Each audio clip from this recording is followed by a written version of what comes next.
Howdy, howdy, ho, ladies and gentlemen. Welcome back to the Brinx podcast. My name is Michael Frieri. My name is Ryan McNeill. And welcome back. What day is it today, Mikey? Today is March 30th, 2023. What does that mean? That, if you haven't checked your calendars, that's opening day. Woo! Oh, shit. For MLB, my friends, baseball. Very, very exciting day. And just the ceremony of opening day. Tell us, what was the date, what was the year that was the last time that all teams played on opening day? I believe the statistic was 1968 was the last time all 30 teams played on the same day. That happened today. Look at that, folks. Look at that. And when was the last time a active player in the MLB sang the national anthem? I think never. I don't think that has ever happened. But it happened today for the first time ever when Adam Wainwright, in his final season, huge congrats to Adam Wainwright and the St. Louis Cardinals. Sang like a canary today. Showed off them pipes, and my friend just texted me, Adam Wainwright is singing the Star Spangled Banner. And I thought I had a minor stroke when I read that. But it's a beautiful day, opening day, especially for baseball fans like the two of us. Mm-hmm. And this is a very significant day for baseball because we had some pretty big rule changes coming the way of the league this year. And one of the major ones has been the pitch clock. Yes. Now, controversial. Very controversial, mostly among the old heads who didn't like that they were adding a time element to the game that is supposed to be you can take as much time as you want. How were you on it before the change and now seeing it just on one day so far? How do you feel about it now? Yeah, so I remember I was talking before about the new rules when everything was being proposed last year, and I was for the pitch clock. I was very much for it because pitches do take a long time. Batters too. Bryce Harper particularly is a big culprit of this. I think it was just a good way to keep things going. Yeah. Because sometimes games can take damn long for no reason. It has always been the slowest sport. They hit the average game was like 3 hours, 4 minutes. Yeah. That's in like 2018, 19 or whatever it was. Half the time the game is longer than 3 hours. That's hard to get people invested, especially when there's 162 of them. Yeah. And just today, I feel like games went by quicker. Yes. I was watching my Yankees. And like right when the games, like when they took their IO, whatever, and pitchers were done warming up, Garrett Cole was done warming up, just went right at it. We got right into it. Nothing, no unceremonious, just go. And it just kept it moved forward so nicely, and I could tell the difference. I definitely could too. It just felt like scores were coming in quicker. And just watching the Sox game for a little bit, it's like, okay, yeah, this is significantly picked up the pace. And it's only punishing guys who work slow. If you're a pitcher who works relatively fast, if you're a batter who doesn't take time, this is little to no adjustment whatsoever. And it's a sport.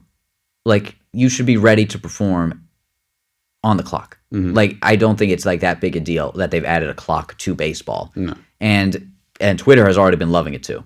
People are already really into the change. Good. And 15 seconds to throw it, 20 seconds with a runner on base, and also punishments for the batter. The batter has to be in the box with 8 seconds left. Yeah.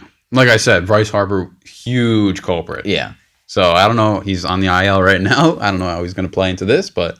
And that really speeds it up even more, I feel, where 8 seconds, like, you're not going to get in the box and then take a second and then get ready. Like, you're going to be ready to go, like, right away. Yeah. So this is having pitches be thrown at 4 seconds, 3 seconds left. It's not like they're always going to take it to the limit. Mm-hmm. And, I mean, I don't even know how many times it happened today. It happened at least once with Marcus Stroman. Yes, he was the first one. And what's the punishment? It's a ball or a strike. Yes, it's not that big of a punishment. That's not a big deal. Like, they don't call it a balk where a runner moves. Yeah, I felt like that would have been too much. Yeah. It's like you don't start your motion. It's not like they have to have the ball out of their hands. Mm-hmm. If they don't start their motion, then they go to first. That was one of the original proposals that I do think was too much. So, yeah, it's like, if it's your first, second pitch, it's like, okay, it changes the count. It's not like you've been punished that much for it. Yeah. So, I mean, we both agreed before, good idea.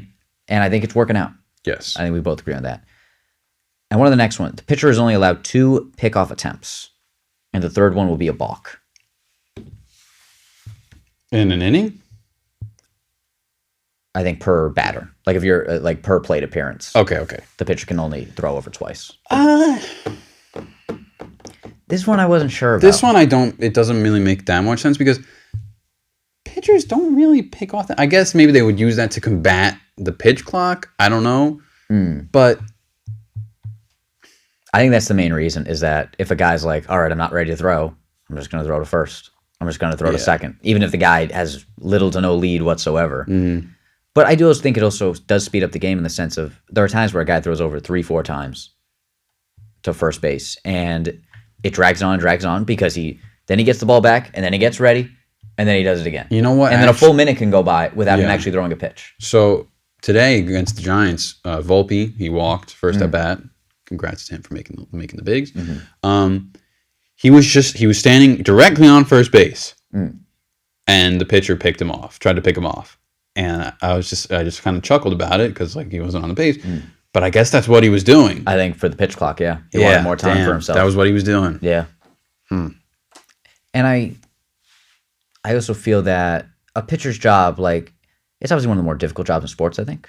Like, you only work a few days a week, but still it's so taxing. Yeah. And you only get so many opportunities to be great. Yeah. You can't screw up once because it could be the end of your career. But it's like, it's making their job harder. Yes, they're athletes. The cream will rise to the top. You can only throw over twice? Okay. You have to work faster? Sure. They asked Max Scherzer about it. He was like, yes, this doesn't affect my game at all. Exactly. Because guys like him are just professional players should not be that fazed by this. Yeah. And maybe there's some guys who work slow that aren't going to be as good. Maybe there's guys who work faster that are going to be better. That's just how it's going to be. I do understand. Which I'm fine with. Because baseball is such a mental game and like it's a big like sports psychology sect. I understand where people are coming from. Like they need time to settle in, but the game's changing. You're gonna adapt eventually. And and I guess because a lot of pro athletes are working with sports psychologists around the clock. They're gonna help them adapt to this.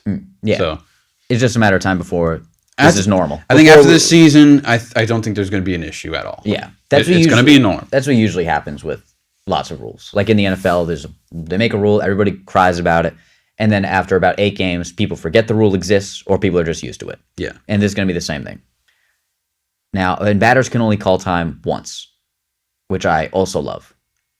Yeah. I guess all these rules were kind of made for loopholes. For the 15 seconds and the 8 seconds rule, so you can get in the box, have 8 seconds, and then say I'm not ready, and then back right out. You're gonna get another at bat, Yeah, just players are gonna need to adapt. Bottom line, obviously, there's some players that aren't. We said this. There's players that aren't gonna be that affected, but game's changing. You gotta change with it. It's a very good way to put it. Very good way to put it. And for it to be a faster game, do you think it's important for the game to get faster and faster and quicker? I don't. I think this is right now, at least maybe a couple decades. Who knows? This is enough. Yeah, this is definitely enough. I don't know what else they would do, but I think this is a great starting point. This is enough. Yeah, because the average age of a baseball viewer is 65 plus, and a lot of people turn away from baseball because that takes a really long time. Yeah, it's not a casual sport. I would say. I mean, it is, but casuals get turned off a lot to it. You can watch half an hour and not see anything truly eventful or what you consider eventful happen. Yeah, unless it's a big like home run derby game, like people like. Yeah, people tune in early in the season, like around opening day. Yeah, All-Star break, and then. Playoffs always crush. Playoff baseball is always great. Because there's such high tension. But if it's a pitcher's duel, people don't... Yeah. They're not going to... People who don't really, always digest baseball, they're not going to tune in for that long. So we can both understand why these moves were made. Yes. And I think it is for the betterment of the sport. It is for the betterment of the sport. Just in terms of their survival. Yes. I mean, I think... And... the WBC was huge. Yes. For the sport, because people especially after COVID, like people didn't really care as much about it. And from the WBC, it really brought more hype back to baseball. Yeah, You know? I agree. And promoted it as a global game. It showed how many stars are out there, and it showed a lot of people that like not all the best players are in the MLB. Yes, that's it. Like, there's a lot of guys playing in the Japan League who would be 10-time All-Stars. And there in are the MLB. people walking off of, like, say they have a great inning on the mound. They're walking off, they're signing with the Dodgers. Yeah. One player, I forget what country it was. I think like Nicaragua or whatever. There was a guy on the Japanese team who hit the walk-off to go to the final. Oh, did he sign somewhere? No, he didn't sign, but he's like 23, and he had like 150 RBIs in 100 games or something. The dude should be in the league yesterday. Yeah. Maybe he just wants to stay over there. Obviously, it happens and is understandable. But no, the World Baseball, like, I can't wait for the next one now. Yeah, it brought such a hype back to it. Clearly, they didn't have the rules, the new rules. Maybe that'll be changed. Who knows? Because it was the same as the playoffs, where it's the high tension. You know, I'm not waiting. I don't need them to speed it up. Yeah. Because the longer it goes, the more tense it gets, the more suspenseful it is. I wonder if they're going to take away the rules for postseason. I don't think they will. Now, they would probably already say that they were doing that. Yeah. I wouldn't hate it, honestly, if they said, all right, instead of 15 seconds, you get 20. Yeah, go for it. Yeah, you could just add an extra 5 seconds. But because obviously you want a longer game in the playoffs too. Yeah. But like we said, where it's about pitcher's duel doesn't really grab a lot of audiences. Yeah. Like the undecided voters, they're not grabbing them. The banning shifts, I think, also definitely Huge. goes in the favor of the hitter now. Yeah. Which, do you like this move?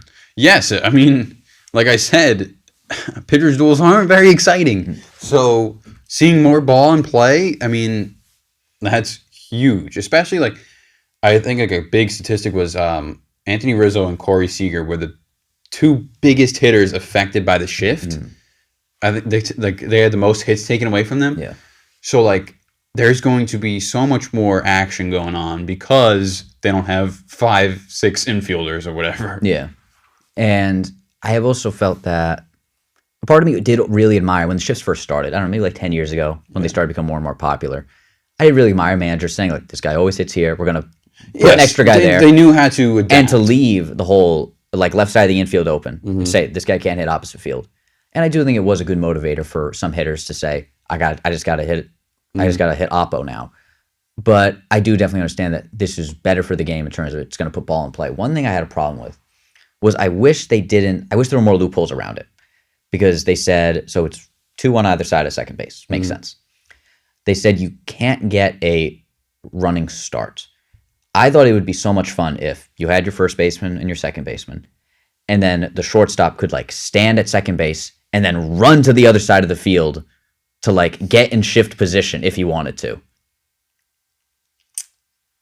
I don't think there needs to be loopholes. I thought that would be cool. Why? Well, they're clearly trying to take out loopholes for the pitch clock. Yeah, but this makes it like another challenge, though. That like you have a guy waiting at second base. He can't cross that line yet. The second the ball gets hit, he gets to run over there and try to make a play on the ball. I can see what you're saying. Add another variable to it. Yeah, add more variables. Exactly. Yeah. That's what baseball doesn't have enough variables. But no, now it's just 2 and 2. You know where the gaps are, and I mean, does it promote more hitting? Does it make it easier for the hitters? Yeah, I'm okay with that. There's been enough 2-0 games in the playoffs. Yeah. And the bigger bases as well, I think also promotes offense. How do you feel about them? That's one that I didn't really understand why. I get like the safety aspect, but It didn't go up a lot. It was 15 square inches to 18 square inches. yeah, explain to me wasn't what was the point? I still don't understand what the point of it is. I think subtly, maybe secretly, it's for offense. A guy can just get to a bag quicker now because the bag is bigger. Because the baselines are literally shorter now by 3 inches. And more Schwarby steals this season, I more suppose. Schwarby steals. We also have a theory that every time there's those commercials that if there's a stolen base during a playoff game, is it just playoffs or World Series? I think it's just the playoffs in general. I think it's playoffs. That if a player steals a base, the next day you get a free Doritos Locos taco. We believe that big boy Schwarby loves to steal just to get that taco. Yeah, I believe so. There's a lot of times we see him rearing up at first base. Well, he didn't rear up a lot at first base this last play because he was hitting bomb after bomb. But, you know, Schwarby just looks like a guy who'd have that Dorito dust in his chin. Yes. But the bigger base is, there'll be more steals. Guys are going to try more. And, I think the safety thing, I think was part of what they said. And I don't know if it's actually what they wanted to do. But Maybe also because like the steals were obviously going to cause more action because more runners in scoring position.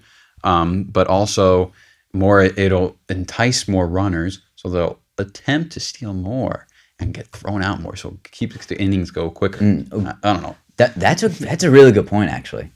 Because if guys are going to try to steal more, then you have the most exciting plays of baseball is a catcher trying to throw at a guy at second. Yeah. If we can get more and more of that, that's also much better for the game. And like you said, what does it mean? Either a guy's in scoring position or there's another route. Both things move the game along in a positive direction. Very, very good point. Thank you. Those are the major changes. Overall, happy with them? What do you think is still missing? Well, I had a couple of radical ideas. Yes, for now, let's be reasonable. We kind of disagree on this one a little bit. I would be happy if I don't need them to do it, but I would like the automated strike zone. Okay, so I am still for. I don't want robot umpires, but there's a clip. I don't know if you've seen it during the spring training this year. What? Have you seen JT Realmuto, Phillies catcher, get thrown out? Yeah, just because he put his glove down when he asked for a ball. And people in the comments are saying this is a big reason why we should have robotic umpires because they want to be involved in the game too much. That's a really good point. I didn't even think of that. Now, the robot umpires, I was just thinking in terms of you get the ball and strike calls correct. Yeah. You don't have any inconsistencies there. But guys aren't going to argue because it's a friggin' robot. Yeah. I mean, you're going to have a lot less time if players get thrown out. But I just think it just takes away such a flavor. That's when you make the argument, I do definitely understand where you're coming from. And that's why I'm not like dying for, originally I was dying for them to do the robo-umps. But when you make your case, I'm like, okay, that makes sense. Because the umpires, they're always considered like the third team on the field. And like during games, like now the broadcast will show like a tracker, like how is this umpire? Is he hitter friendly? Is he pitcher friendly? So clearly, both teams need to adapt to what the umpire is calling, and not everything's going to be the same. Field umpires, they can be replaced. Field umpires? What? Just the guy who says, "Yeah, safer out." They're not really doing much. I don't know can a robot do that? Can a robot? That's what I don't know, technology permitting, but if they could figure that out, but they also have to see if the guy swung or not too. When they're on the first and third base lines, I'm sure there's like a camera that they could put. It's like if he crossed this certain plane. I guess that's true. I don't know. Again, that one sounds almost that sounds a lot complicated. Just a suggestion. But like your point about how this guy's hitter friendly, this ump is pitcher friendly. More variables. Yeah. That's another variable to the game, which the game needs. Yeah. For the record, go ahead. I would still like to see a player be allowed to run the bases in either direction. Oh my god, dude. I think that would make the game much more exciting. Are you serious? Are you serious? Honestly, yeah. I do. I am. I would love it if you could run the bases in either direction. I think that would make the game so much more exciting. I don't know. Not every aspect of this game needs to be exciting. I'm not saying it should happen. I'm not saying people would like it. I'm just saying I would like it. Okay. I do like the idea of extra innings, like say inning 12, metal bats come out. So that could be that one has a few conditions to it. Yes. You have to evacuate the stadium. No. This is what they're going to do. It's like the WWE steel cage. They're going to down comes like a that would be like a awesome. 4 helicopters come in and drop a steel cage with that is a perfect outline of the stadium. Yes. Oh, that would be amazing. Because when we talked about this before, we were like, metal bats, bring them out in the 12th inning. You said, I think Giancarlo Stanton would kill someone. He would definitely kill someone. I'm trying to remember. Do we say anything else of like rule changes we would want? I do have a new one. What is it? I just said this to you, but I think in a season, every team,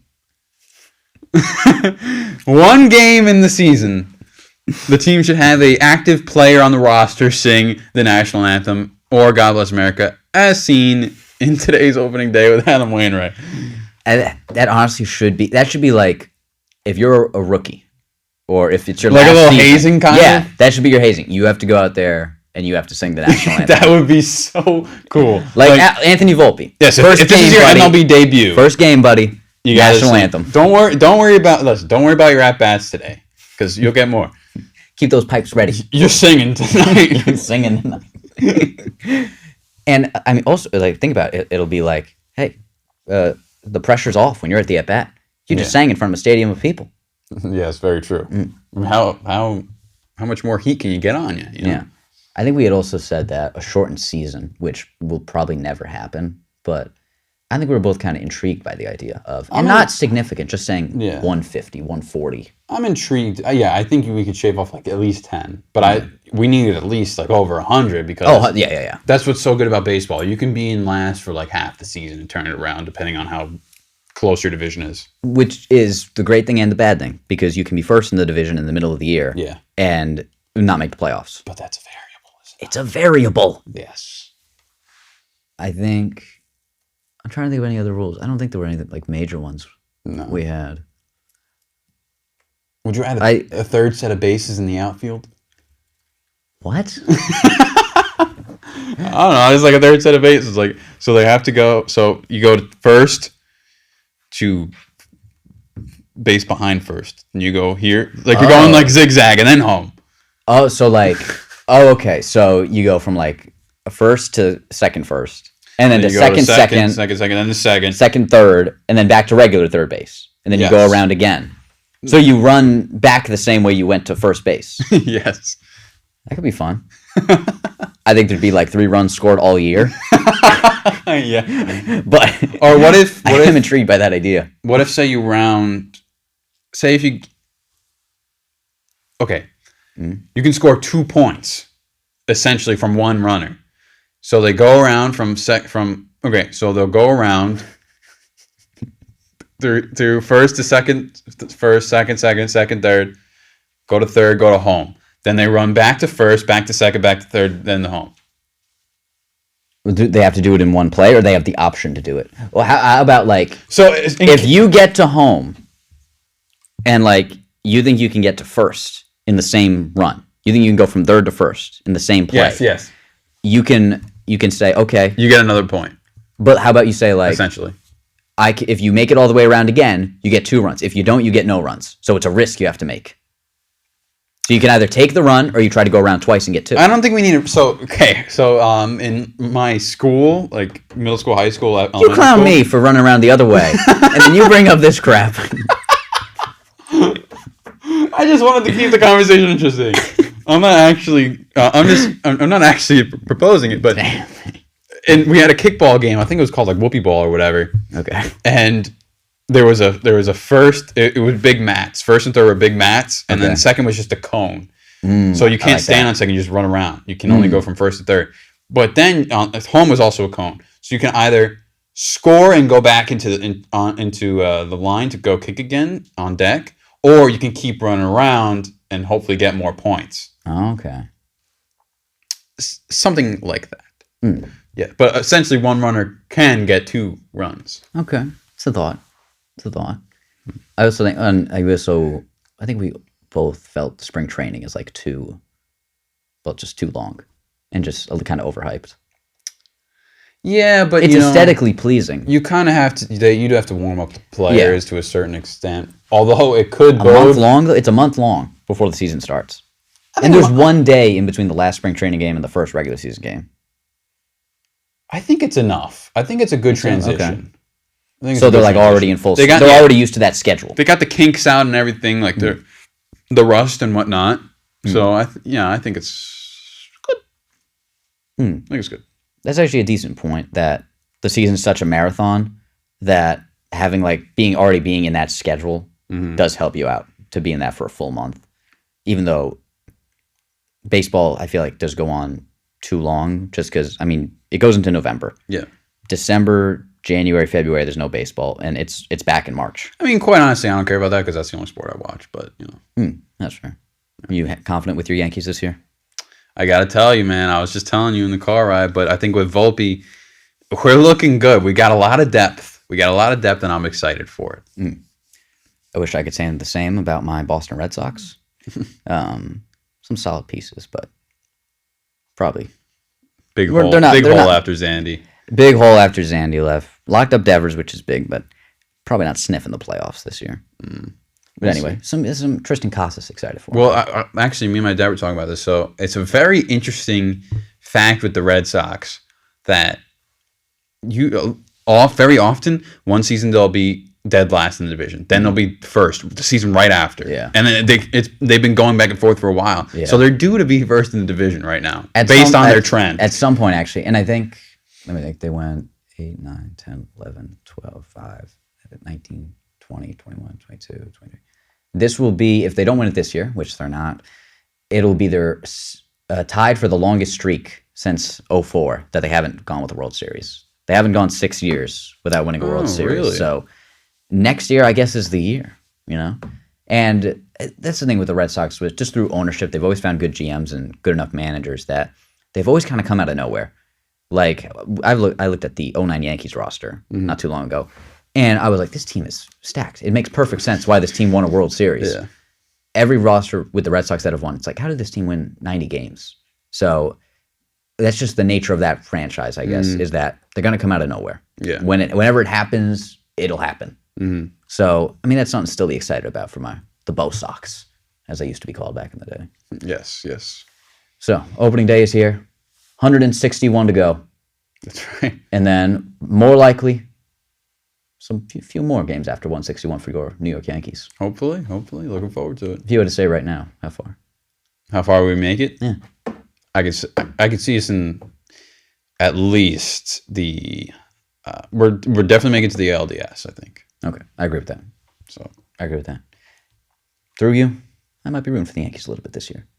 Oh, I appreciate that.